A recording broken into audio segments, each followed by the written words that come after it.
Single mom was humiliated at her son's school until the Korean Mafia Boss walked in and called the boy my heir. Hello, everyone. I hope you're having a wonderful day filled with happiness, good health, and a little extra luck wherever you are. Before we dive into today's unforgettable story, may I borrow just 5 seconds of your good fortune? Please help this channel by subscribing and turning on notifications so you never miss another heartfelt journey like this one. Your support truly means the world to me, and I'm sincerely grateful to have you here as part of this growing community. Now I'd love to hear from you. Where in the world are you watching from, and what time is it there right now? With that said, let's begin this emotional story together. I used to believe the cruelest place for a child was a battlefield, until I watched a first-grade classroom become one instead. The October wind carried bright red and gold leaves across the front lawn of Lincoln Elementary as I tightened Noah's little blue jacket before we stepped toward the school entrance. His tiny hand wrapped around 2 of my fingers, warm despite the chilly 48-degree morning, and that simple touch reminded me why I kept fighting every single day. "Mom, are you smiling?" he asked, tilting his head with those impossible gray-blue eyes that somehow looked older than 6. I forced one onto my face. "Always when I'm with you." It wasn't completely true. Smiles had become expensive after life taught me how quickly happiness could disappear. But Noah deserved the version of me that still believed tomorrow might be kinder than yesterday. Parents filled the sidewalk carrying coffee cups, designer handbags, and conversations about ski vacations, private tutors, and holiday homes. I carried a homemade tray of chocolate chip muffins wrapped in clear plastic because the class was celebrating Family Appreciation Day, and homemade was all I could afford after paying rent, groceries, and Noah's asthma medication. I caught the familiar looks before anyone spoke. They always started with curiosity, then recognition, and finally quiet judgment. The young single mother, the woman whose child never seemed to have a father at school events. I had learned to lower my eyes and keep walking. It hurt less that way. "Claire." I stopped as Mrs. Harrison, the room parent, smiled at me with lips that never reached her eyes. "We're collecting family photos for the classroom wall. Did you remember to bring one?" My heartbeat stumbled. Noah squeezed my hand a little tighter. I brought one of us," I answered softly, pulling the envelope from my purse. She glanced inside before raising one perfectly shaped eyebrow. "Only the 2 of you around us." Conversation slowed just enough for people to listen without appearing obvious. "That's our family," I replied, keeping my voice calm. She offered a sympathetic smile that somehow felt colder than open criticism. "Of course, every child deserves a complete story." I pretended not to notice what she meant, but children hear everything adults think they're hiding. Noah looked down at his sneakers without saying a word. That silence broke my heart more than any insult ever could. We entered room 104, where construction paper leaves covered every wall beneath a banner that read, "Our families make us strong." Bright crayon portraits hung beneath it. Moms, dads, brothers, sisters, grandparents. Teachers laughed with parents while students proudly pointed at their artwork. Noah hurried to his desk, carrying the muffin tray with careful little steps, determined not to drop it. His teacher, Miss Collins, greeted him warmly, but before she could say another word, another boy spoke loudly enough for the room to hear. "My dad says Noah doesn't even know who his father is." Laughter wasn't loud. It didn't need to be. Sometimes a whisper cuts deeper than a shout. Noah froze beside his desk. His shoulders became so small, they almost disappeared beneath his backpack. I opened my mouth, searching for words strong enough to protect him, but none came.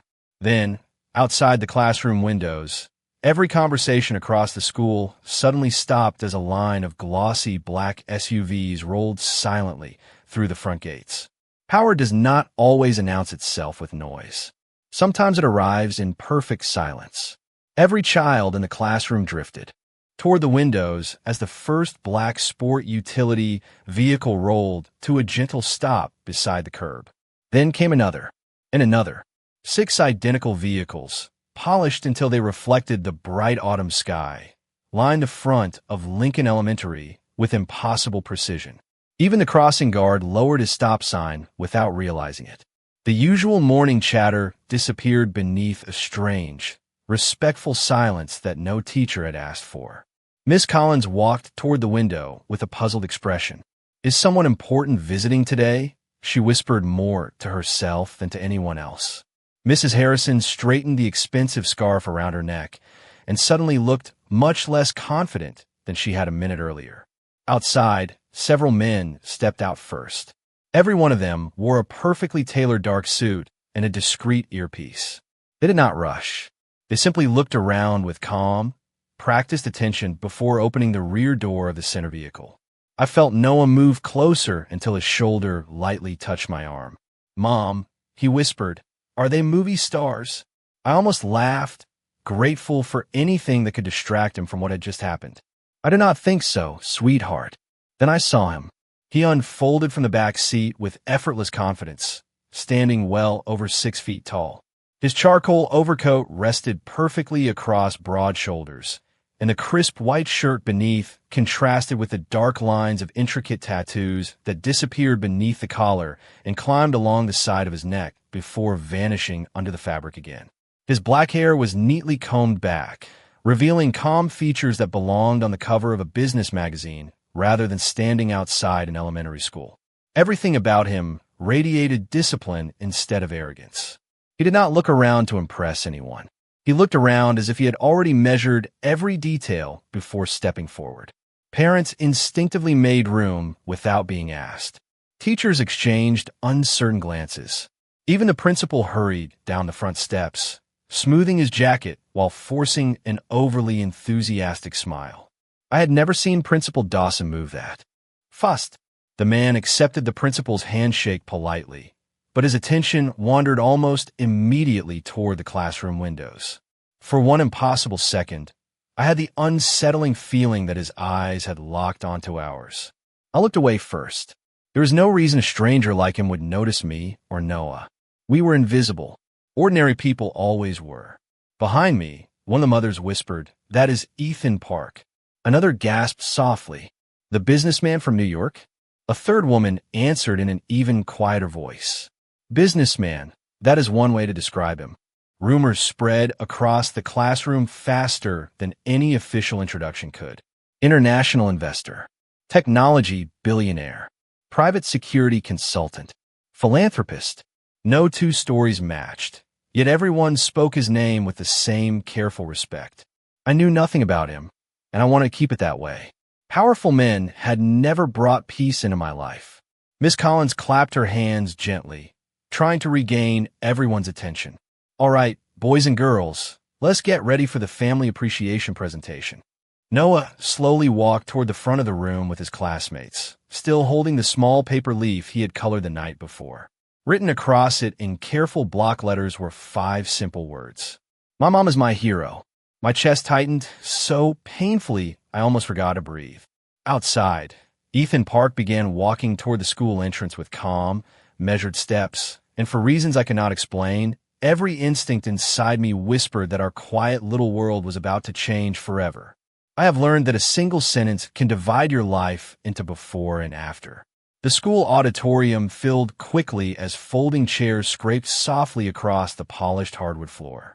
Parents settled into neat rows while children stood together on the small stage decorated with colorful paper leaves and handmade family portraits. Noah searched the crowd until he found me. The moment our eyes met, he smiled with that quiet courage only children seem to possess after their hearts have already been bruised. I smiled back, hoping he could not see the tears threatening behind my eyes. Principal Dawson stepped onto the stage holding a microphone. His voice sounded unusually cheerful. "Before our family appreciation celebration begins, we are honored to welcome a distinguished guest whose foundation has generously supported educational programs across the country." Every head turned toward the auditorium doors. They opened without drama. Ethan Park entered alone.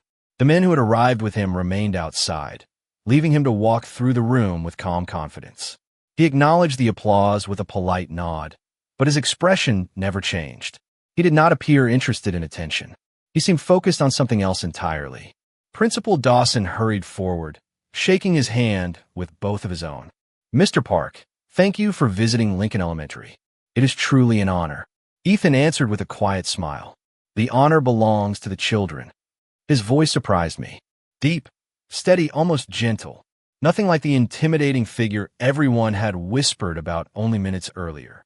He accepted a seat in the front row, yet instead of facing the stage immediately, his eyes slowly moved across the children standing beneath the bright auditorium lights. They paused. I felt my heartbeat stumble. They had stopped on Noah. For several endless seconds, he simply watched my son. Not with curiosity, not with confusion. There was something else in his expression. Recognition. Noah noticed it too. He looked around, assuming the stranger must have been looking at someone behind him. There was no one. Miss Collins leaned toward Noah and quietly adjusted the collar of his shirt before the performance began. "You're going to do great," she whispered. He nodded, still clutching the paper leaf that read, "My mom is my hero." The first class stepped forward, each child introducing the people they loved most. One by one, they proudly spoke about fathers who coached baseball, mothers who worked as nurses, grandparents who baked cookies, older brothers serving in the military. Then it was Noah's turn. He took one careful step toward the microphone. His small hands trembled slightly, but his voice remained clear. "My name is Noah Bennett. My family is my mom because she..." He stopped. A boy near the back laughed under his breath. Another whispered, loudly enough for several rows to hear, "He cannot talk about his dad because he does not have one." The whisper spread like a cold breeze through the audience. I wanted to run onto the stage and shield my son from every careless word in the room. Noah lowered his eyes.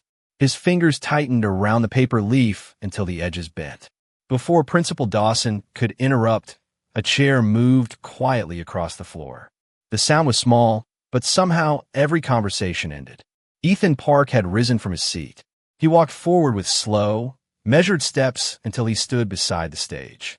He looked directly at Noah, his usually controlled expression softening in a way that seemed almost impossible. Then he turned toward the audience. His voice remained calm, neither loud nor angry. Yet every person in the auditorium heard each word with perfect clarity. "The boy does have a father." Silence settled over the room so completely that I could hear my own breathing. Ethan lifted his eyes toward the stage once more before speaking the sentence that changed all of our lives forever. "He is my heir." Some truths do not arrive gently. They crash into every lie you have spent years building just to survive. Nobody moved. Nobody even seemed willing to breathe. Ethan Park remained standing beside the stage with the same composed expression, as though he had merely stated the time of day instead of turning an elementary school into the center of a mystery. My pulse pounded so loudly inside my ears that I barely heard the gasp spreading through the auditorium. Principal Dawson blinked several times before forcing an awkward smile. "Mr. Park, perhaps there has been some misunderstanding." Ethan never looked at him. His attention remained fixed on Noah, whose small face reflected complete confusion. "Mom," Noah whispered into the microphone. "What does he mean?" That single question shattered the fragile control I had fought so hard to maintain. I hurried toward the stage before anyone else could speak. "Noah, sweetheart, come with me." My voice sounded steady, but my hands trembled as I reached for his. Ethan stepped aside without blocking my path. He did not touch either of us. He simply watched me with eyes that carried an emotion I could not name. Recognition, regret, hope, perhaps all three. "Claire Bennett," he said quietly. Hearing my full name from a stranger stopped me cold. I slowly turned to face him. "How do you know my name?" His gaze searched my face with heartbreaking patience. "Because I have never forgotten it." A cold chill traveled down my spine despite the warm auditorium lights. 6 years. 6 long years had passed since the only night our lives had crossed. It had been raining then, too. I had just finished a late shift at a downtown hotel where I worked as a banquet server while attending community college. A citywide power outage had stranded hundreds of people inside the building. Elevators stopped. Streets flooded. Cell phone service disappeared for hours. Guests waited together in candlelit ballrooms while staff tried to keep everyone calm. I remembered a quiet man sitting alone near one of the tall windows, still wearing an expensive black suit, even though the cuffs were soaked from helping elderly guests reach higher floors by the emergency stairwell. He had spoken little that night. When I accidentally spilled coffee onto my own apron after stumbling in the dark, he had handed me a clean white handkerchief without saying a word. Later, we shared a simple conversation while the storm trapped everyone inside until sunrise. He never introduced himself beyond saying his first name was Ethan. I told him I dreamed of becoming a teacher one day. He listened more than he talked. Before daylight finally returned, he asked if we could meet again after my classes the following week. I had smiled and said yes, but I never came. Life had chosen another path before I ever had the chance. 2 days later, my mother collapsed from a sudden illness. Hospital bills swallowed every dollar I had saved. After she passed away, I packed everything I owned in my old sedan and left New York to raise the baby I had only recently discovered I was carrying. I convinced myself Ethan would never even remember the exhausted waitress. He met during one stormy night. Standing only a few feet away now, I realized how completely wrong I had been. Ethan reached slowly into the inside pocket of his overcoat. Several parents tensed, but he simply unfolded a carefully preserved white handkerchief. A tiny embroidered blue flower rested in one corner. My breath caught. I had stitched that flower by hand after washing the coffee stain before mailing the handkerchief back to the hotel, believing it would eventually find its owner. I never imagined he had kept it for 6 years. The hardest questions are never asked by strangers. They are asked by the people you love most.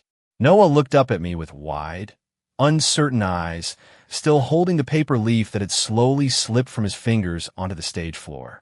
"Mom," he whispered, "is he telling the truth?" Every face in the auditorium waited for my answer. I wanted to protect my son from confusion, from gossip, from the thousands of invisible consequences that would follow this morning, but I had promised myself long ago that I would never lie to him.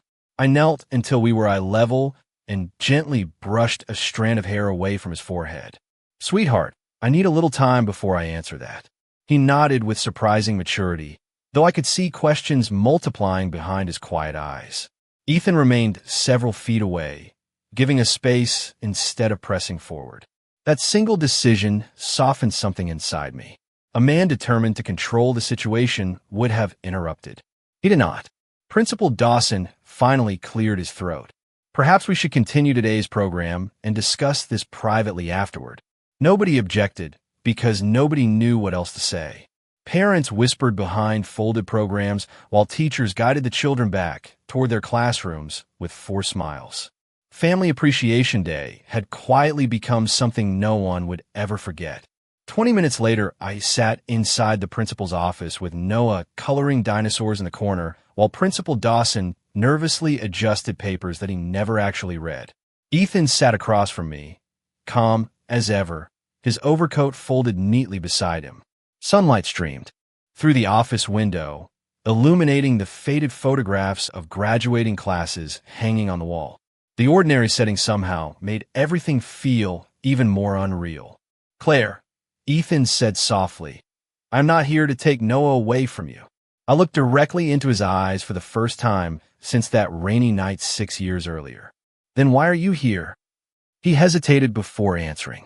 "Because 3 months ago, I learned that someone had hidden the truth from both of us." My heart tightened. "What truth?" He reached into a leather folder resting beside his chair and placed a single photograph on the principal's desk before sliding it toward me. It showed the old downtown hotel where we had first met.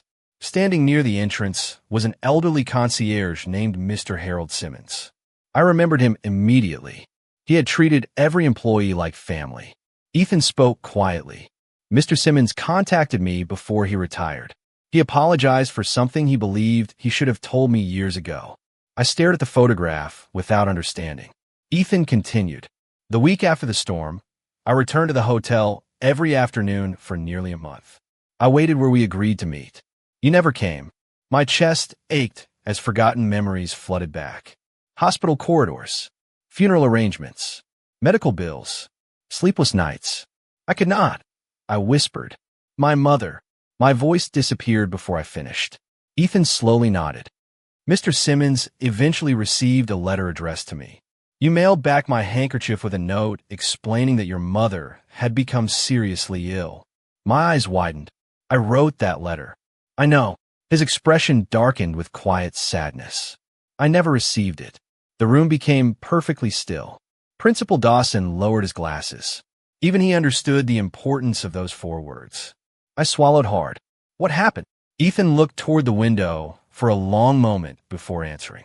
Mr. Simmons recently confessed that another visitor arrived asking about me before the letter could be delivered. She claimed to be speaking on behalf of my family office. She insisted all personal correspondence should be forwarded through her. A cold feeling settled deep inside my stomach. Who was she? Ethan's voice remained steady, but I noticed his fingers tighten ever so slightly around the edge of the folder. That is exactly what I have spent the last 3 months trying to discover. Whoever she was, she did not just hide one letter. She changed 3 lives with a single decision. Sometimes the greatest proof of love is not what someone says. It is what they quietly choose to do when nobody is watching. I expected Ethan to overwhelm my life the moment he discovered Noah existed. Instead, he did something I never expected. He waited. After leaving the principal's office, he simply handed me a small white business card with nothing but his name and a private phone number embossed in silver letters. You do not owe me an answer today, he said. Noah has lived 6 wonderful years because of your love. I will never disrespect that. Before I could respond, he crouched in front of Noah instead of towering over him. It was nice meeting you today, Noah. My son looked at him with cautious curiosity. Are you coming back? Ethan smiled, and for the first time the intimidating businessman disappeared, replaced by someone surprisingly warm. Only if your mother says it is all right. Noah nodded slowly. Okay. Ethan stood, offered me one last respectful glance, and walked away without another word. I watched the line of black sport utility vehicles disappear through the school gates, leaving behind nothing but unanswered questions. The days that followed felt strangely peaceful.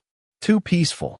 I returned to my routine teaching 2nd grade at a small community learning center while Noah attended school and spent afternoons building impossible towers from colorful plastic blocks across our tiny apartment floor. Yet little things began changing around us. The broken swing in the apartment courtyard that management had ignored for months was suddenly repaired. The crosswalk outside Lincoln Elementary gained flashing safety lights after years of parent complaints. The school library received hundreds of brand new books without announcing who donated them. Nobody connected those changes to Ethan, but somehow I did. He never appeared. He never called. He simply made the world around Noah a little safer without asking for recognition. One rainy Thursday evening, I discovered just how carefully he respected the boundaries I had set. Noah and I had stopped at a neighborhood grocery store after school. My shopping cart held exactly what our weekly budget allowed. Bread, eggs, milk, peanut butter, apples when they were on sale. Noah quietly placed a box of dinosaur cereal into the cart before looking up at me hopefully. I checked the price tag and smiled apologetically.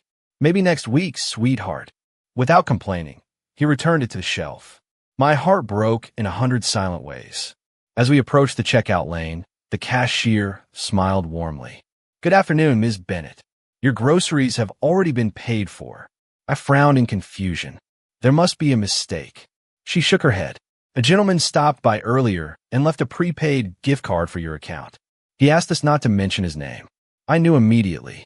I glanced through the rain-covered windows toward the parking lot.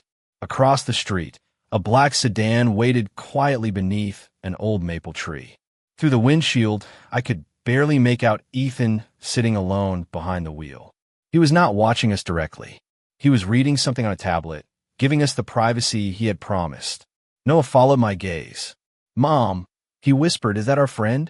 I looked back at my son before answering. I think he hopes to become one. Noah smiled with the uncomplicated kindness only children possess. He grabbed the dinosaur cereal from a nearby display and placed it back into the cart. If he is trying to be nice, maybe we should say thank you someday.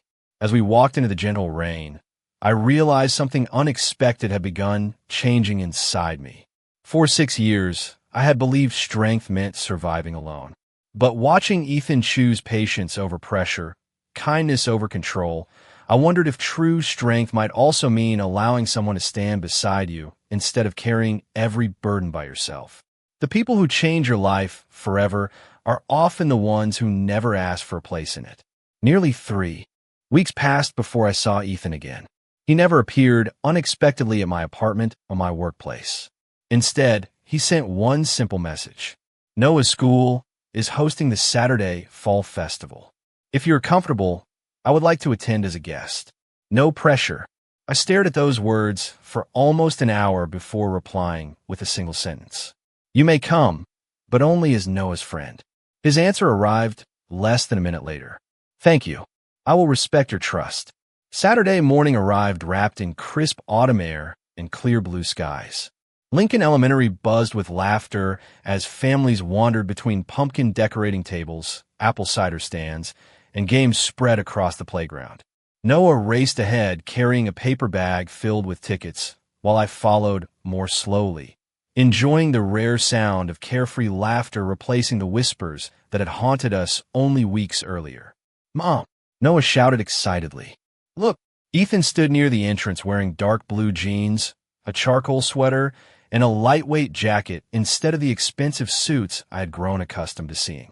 Without the formal clothing, he looked less like an untouchable executive and more like an ordinary man hoping to fit into a world he had never known. The tattoos along his neck remained partially visible above the sweater collar, but somehow they seemed less intimidating beneath the warm afternoon sun. He held a small stuffed dinosaur in one hand. I heard green was your favorite color, he said as he offered it to Noah. My son accepted it with both hands before looking at me for permission. I nodded. Thank you, Noah said politely. Ethan smiled. You are very welcome. For the next 2 hours, something remarkable happened. Ethan never tried to impress Noah.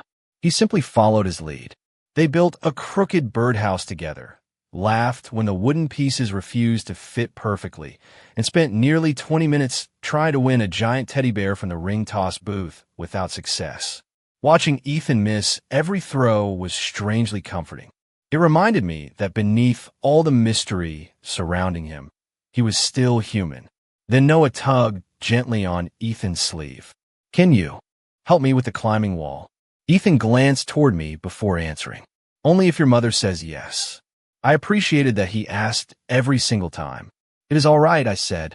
Ethan fastened the child's safety harness with careful hands before walking beside the climbing wall, never taking his eyes off Noah. You are doing great, he encouraged. One step at a time. Noah reached the top platform, raised both arms in triumph, and laughed so loudly that nearby parents turned to smile. My own eyes filled unexpectedly with tears. I realized I had never seen Noah share that kind of joy with a father figure before. Later that afternoon, we sat together beneath a large oak tree while Noah eagerly devoured a caramel apple. Sticky caramel covered his cheeks, making Ethan quietly hand him a napkin without saying a word. Noah giggled. Mom says I always make a mess. Ethan chuckled softly. That means you're enjoying life the right way. My son studied him thoughtfully before asking the question I knew would eventually come. If you really are my dad. He hesitated, choosing his words with surprising care. Why were you gone for so long? The smile disappeared from Ethan's face. He did not search for excuses. He did not blame anyone else. He simply looked into Noah's eyes and answered with complete honesty. Because I believe someone had taken away the chance to find you. I should have searched harder, and I am sorry. Noah remained quiet for a long moment before sliding a little closer and wrapping both small arms around Ethan's waist in a gentle hug. Ethan closed his eyes as he returned the embrace with extraordinary care, holding him as though he had finally found something he had been missing long before he even knew it was gone. The truth does not always reveal itself in a courtroom. Sometimes it chooses an ordinary afternoon when nobody is expecting it.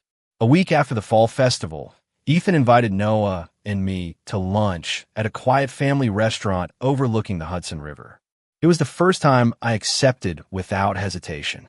Noah spent the entire drive talking about dinosaurs, school projects, and the birdhouse he and Ethan had built together. Ethan, listened to every word as though each sentence were the most important meeting on his calendar. I caught myself smiling more than once. Somewhere along the way, the fear that had once surrounded him had begun giving way to something warmer. Halfway through lunch, Ethan's phone vibrated softly.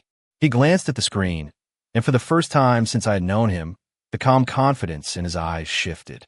He excused himself politely and stepped onto the outdoor terrace overlooking the water. Through the restaurant window, I watched him speak quietly with an older gentleman wearing a gray overcoat. Their conversation lasted only a few minutes before the man handed Ethan a thick envelope and disappeared into a waiting car. When Ethan returned, he looked thoughtful rather than troubled. He placed the unopened envelope beside his plate without touching it. "Is everything all right?" I asked. He nodded slowly.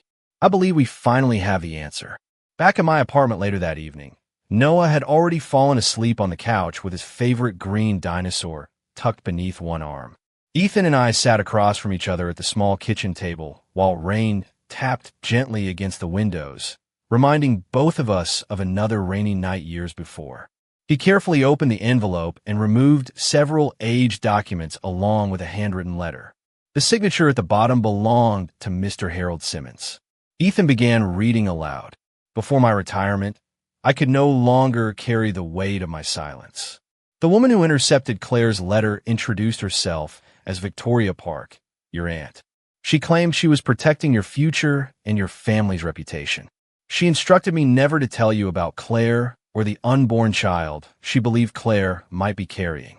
I was afraid of the influence your family held at the time, and I made the greatest mistake of my life by obeying her. Please forgive an old man who should have chosen courage over fear." My hands began shaking. "Your aunt," I whispered. Ethan closed his eyes briefly before nodding. "Victoria believed I should marry into another influential family. She thought anyone from an ordinary background would become a weakness that others could use against me. Tears blurred my vision. She decided our lives without ever meeting me." "Yes," Ethan answered quietly, "and she was wrong." He reached across the table, not to take my hand immediately, but simply to leave his own resting where I could choose whether to meet it. After a long moment, I placed my fingers gently over his. Neither of us spoke. We did not need to. Years of unanswered questions had finally found their answer. The following Monday, Ethan requested a meeting with Principal Dawson, the school board, and several parents, including Mrs. Harrison. Calmly and respectfully, he explained the truth. There were no dramatic speeches. No accusations. Only facts supported by letters, records, and honest conversation. Mrs. Harrison's expression slowly changed from confidence to quiet embarrassment as she looked toward me. "Claire," she said softly, "I judged you without knowing your story. I am truly sorry." I looked at Noah, standing beside Ethan, proudly holding both of our hands, and realized I no longer carried the bitterness that had once consumed me. "Thank you," I replied. "I hope every child here is remembered for who they are, not for assumptions about their family." The room fell silent once again, but this time the silence felt peaceful instead of painful, as though the truth had finally found the home it had been searching for all along. The family we are born into shapes our beginning, but the family we choose with love shapes the rest of our lives. Spring arrived quietly that year.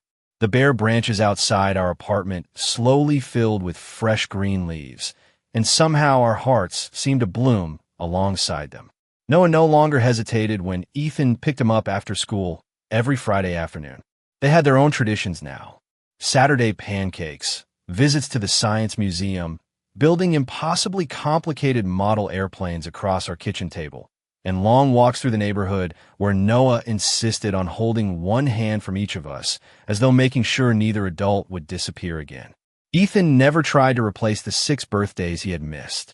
Instead, he treasured every ordinary moment he had been given. I think that was what impressed me most. For a man whose life had always revolved around influence, responsibility, and impossible schedules, he celebrated the smallest victories with genuine joy. A spelling test with a perfect score deserved ice cream. Learning to ride a bicycle without training wheels deserved an entire afternoon in the park.